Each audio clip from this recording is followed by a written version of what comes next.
birth, life, death, the cycles and rhythms of nature, the elemental forces of the universe, these are undeniably real.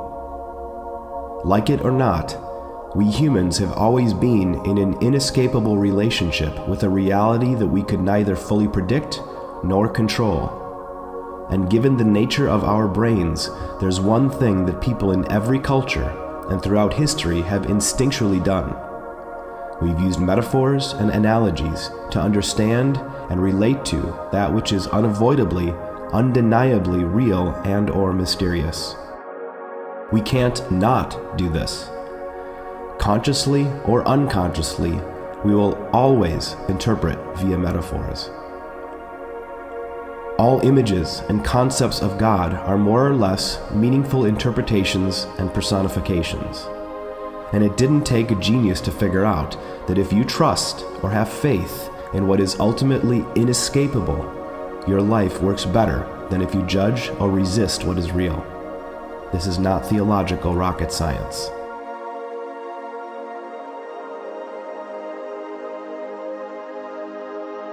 All religions offer maps of what's real and what's important. Religions offer practices, too, that help adherents live in right relationship with each other, their society, and their reality as a whole, regardless of how that reality is mythically personified. Darwin didn't kill God. To the contrary, he and Alfred Russel Wallace offered the first glimpse of the real creator behind and beyond the world's myriad mythic portrayals of reality. Joseph Campbell, Houston Smith, Paul Tillich, Rudolf Bultmann, Robert Bellah, Pascal Boyer, Michael Shermer, and other scholars of comparative religion and/or evolutionary psychology and neurobiology remind us that we cannot understand religion and religious differences if we don't understand how the human mind instinctually relationalizes or personifies reality. Shermer refers to this deep-seated tendency as agenticity. Think of the movie Castaway with Tom Hanks. The personified volleyball Wilson was the only thing that kept Hanks' character sane, sort of. Evidence from a wide range of disciplines, from cognitive neuroscience to anthropology to cross-cultural studies of the world's myths and religions, all support the claim that God is, and always has been, an interpretation, a personification. Furthermore, there is no counter-evidence supporting the claim that God is a person. This fact alone makes sense of the hundreds of competing stories around the world as to what God supposedly said or did. God is a mythic personification of reality, not an invisible friend or otherworldly entity. Indeed, any so-called God that is imagined as less than this is hardly worthy of our devotion and deserves to be mocked, as the new atheists so readily do. Poseidon was not the god of the oceans, as if some supernatural entity separate from water was looking down from on high or rising from the deep. Poseidon was the personification of the incomprehensibly powerful and capricious seas. The same, of course, is true of Neptune. Sol was not the spirit of the sun, as if there was a separation between the two.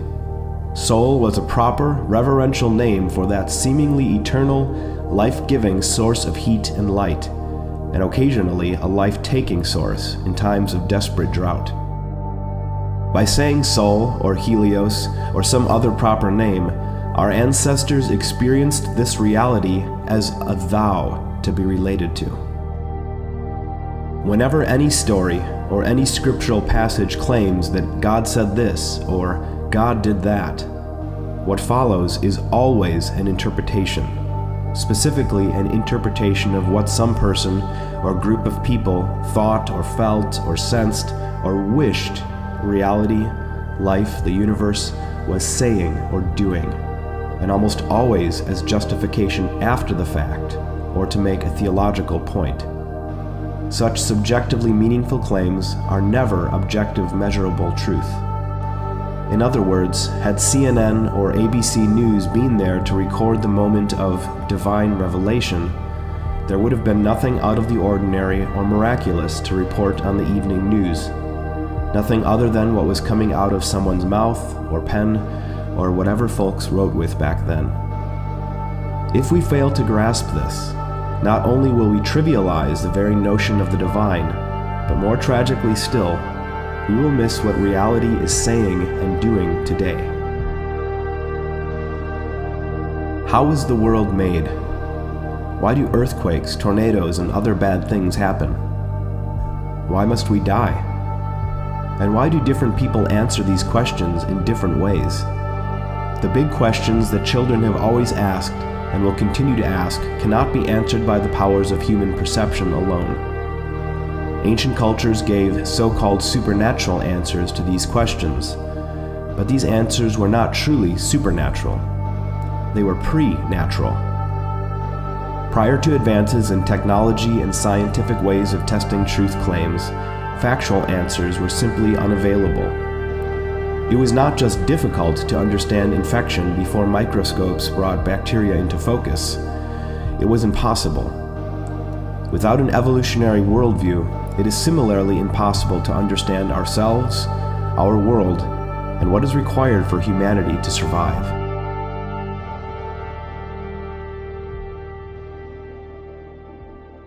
Everything shifts when we move from a worldview given by tradition and authority to one based on facts and empirical evidence. For example, evidence suggests that the only place that the so-called supernatural realm has ever existed has been in the minds and hearts and speech of human beings, and only quite recently. The very notion of supernatural, in opposition to the natural, is a Western invention.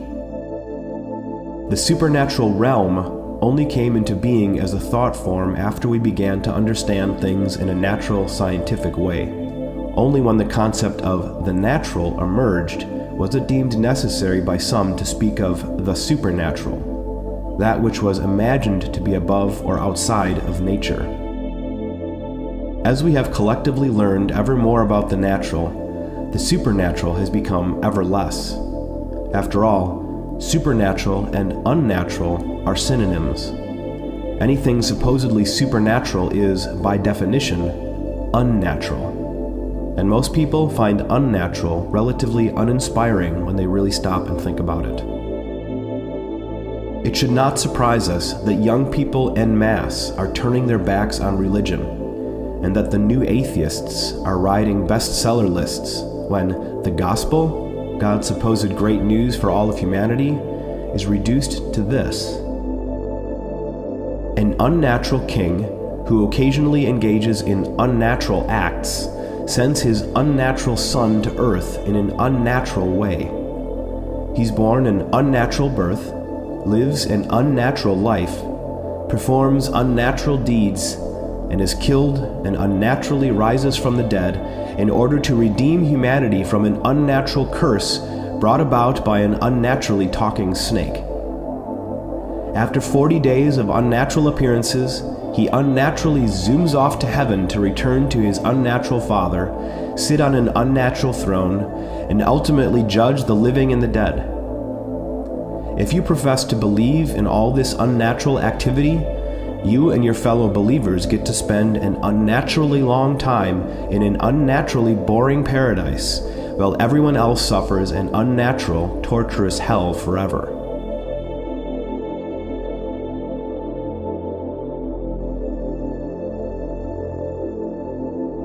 Rudolf Bultmann, arguably the most influential theologian of the 20th century, wrote an important essay in 1931 titled "The Crisis of Faith." In it, he tries to move discussion of God in a modern context beyond beliefs to universal experience. We are all concerned with what it takes to be safe and secure. We naturally and inevitably partake in activities designed to provide the essentials of living: food, water, warmth, enjoyment, and so forth. But just like the biblical story of the man who fills his barns with grain only to learn that he was going to die before he could use what he stored, we all experience unexpected misfortune. Plans go awry. Our efforts to be secure prove fruitless. The unexpected happens. Perhaps a spouse divorces us, or we lose our job, a loved one dies, or our home is damaged by fire or flood. I experienced this myself last September when I was diagnosed with cancer and underwent treatment to shrink then remove a tumor attached to my spleen. I was quickly reminded of how insecure and fragile life is. Being a frail, finite, mortal being dependent on other frail, finite, mortal beings and things means that I am always vulnerable to having my achievements and things that make me feel secure ripped away from me. If it were up to me, I'd be secure. My insecurity comes from something, some power, some force, some inescapable something other than me. Whatever we may choose to call this reality, it's beyond belief or disbelief. It just is. We all know it through our experience. It is this inescapable reality that Bultmann calls God. Similarly, we all long for true and beautiful moments that we'd love to hang on to. We all know what it's like to wish for time to stand still, for the moment to stop. But of course, this doesn't happen. If it were up to me, it would, but I'm simply not able to stop time or make some temporal thing eternal. No matter how much I'd like the pleasure to continue, I can't even smell lilacs for more than 30 seconds and have my senses undulled. I can't make the clock stand still or a beautiful moment last. Time moves on. Whatever it is that controls the temporal and eternal is not me. Bultmann calls it God. Another example. Because we are social animals, almost all of us are driven by a desire for love and connection. If we cannot be forever secure and content, we can at least know true friendship and nourishing companionship. And of course, for most of us, most of the time, this is true. Many of us go long periods of our life rich in relationships. But as we all discover, sooner or later, we must make our own big decisions. We must do our own living, and certainly must do our own dying. No matter how many friends and family we have, in a very important sense, we are also alone. In the end, we are finally and unavoidably alone. As Bultmann says, the power which drives us into that final solitude is what I am pointing to when I use the word God. Similarly, we all know that our knowledge is limited. After years of learning skills and acquiring knowledge, we often find ourselves back at the starting gate, a beginner once more. In the words of Gene Marshall, the honest study of reality is somewhat like this story. I went on a long trip, and while I was gone, my closest colleagues began doing entirely different things. When I came home, they were using a new set of words. I did not know what they were talking about. They were doing new things that I did not know how to do. All my hard-won wisdoms of the past were irrelevant to what was now going on. Without consulting me, things change. Reality moves on ahead. I come off as someone who does not know what is going on anymore. We also experience our limitations regarding our actions and accomplishments. Even the Egyptian pyramids will eventually wear away to nothing, rather quickly on a geological timescale. The power that sets a limit to knowing and doing is what Bultmann means by God. Bultmann's last example relates to our desire for self-mastery. Again, no matter how we conceive what it is that we want to do, or what we think we should do, our conscience ends up pronouncing us guilty of wasted time and lost opportunity, impure thoughts and mean actions. Whatever kind of excellence and success we aim for, we realize, if we are honest with ourselves, that we fall short. All the aforementioned ways of experiencing human limitations are, of course, unavoidable. Life itself makes us finite. I'm not making myself finite. Some mysterious more than me is making me finite. This mysterious power, this undeniable reality, says Bultmann, is what cultures throughout history have meant by the word God. It is God who makes us finite, who makes a comedy of our care, who allows our longing to miscarry, who casts us into solitude, who sets a limit to our knowing and doing, who calls us to responsibility, and who fills us with guilt when we fall short.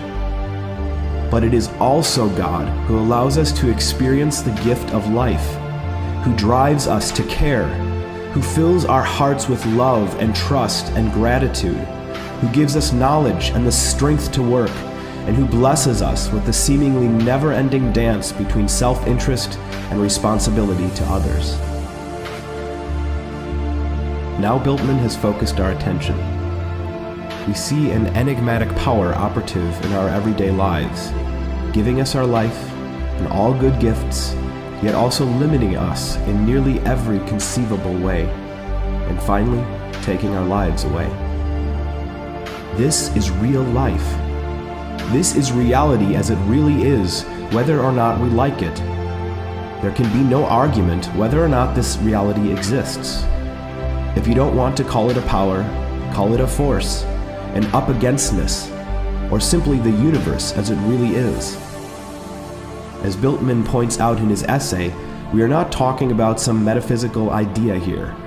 We are talking about an unavoidable actuality. Words may fail us, but we all know this reality intimately, personally. Now that Bultmann has focused our attention on our common human experience, he asks, why call this mysterious power God? Why give the enigma, the mystery that drives us this way and that and hedges us in, any other name but the enigma, or fate? Or if there must be a name, why not equally well the devil? Doesn't this power play a cruel game with us, destroying and annihilating? Is not unfulfillment the distinguishing mark of every life? Is not death and nothingness the end? These questions reveal that it matters how we name what is undeniably so, how we think about the inevitabilities of life, because our naming will influence how we will relate to our own finitude, indeed to all aspects of our lives. If we call this enigmatic power or force the devil, we are thereby proclaiming reality to be fundamentally evil and untrustworthy. Such a stance toward life can only lead to despair. If reality is seen as evil, then we are estranged from reality. Yet, because we are so inextricably bound to reality, we cannot escape it. We despair. But despair is not the only option. Bultmann suggests that faith has nothing to do with beliefs. It's about trust. Trust that reality is okay just as it is. Reality is not too tough for me. I was made for reality. This trust gives meaning to our lives. For me to look into the awe-filling fullness of life and pronounce the name God means a commitment of my life to reality-based living. That's why I say, reality is my God, evidence is my scripture, and integrity, living in right relationship with reality and helping others do the same, is my religion. Life as it really is, with all its warts and glory, this is the primary object of my trust, my loyalty, my love. I foresee the concept of a personal God, imagined as an unnatural being with the best and worst of human traits, now the hallmark of evangelical Christianity, being replaced by a reality-based view of God within a few generations. Despite how it appears in the Bible, ultimate reality does not have the deranged personality and character flaws of a Bronze Age warlord. Indeed, evidence suggests that God has no character traits or personality at all other than what we embody and/or project. God is a personification, not a person. This fundamental shift in the root metaphor of the Abrahamic traditions will, I predict, be seen historically as perhaps the greatest theological transformation in millennia. This shift, and what follows naturally from it, will also go a long way toward reconciling science and religion. It will do this not by accommodating science to religion, but by naturalizing, realizing religion. This shift leads to a serious upgrading of our map of reality. It opens the door to thinking about God's ways and God's guidance via science rather than ancient texts. In the words of Frank Lloyd Wright, "I believe in God, only I spell it nature." Beyond theism, atheism, deism, pantheism, or even panentheism, this nested, holarchical view, which celebrates evolutionary emergence and the fact the universe itself is creative, I refer to as create-theism in my book, Thank God for Evolution.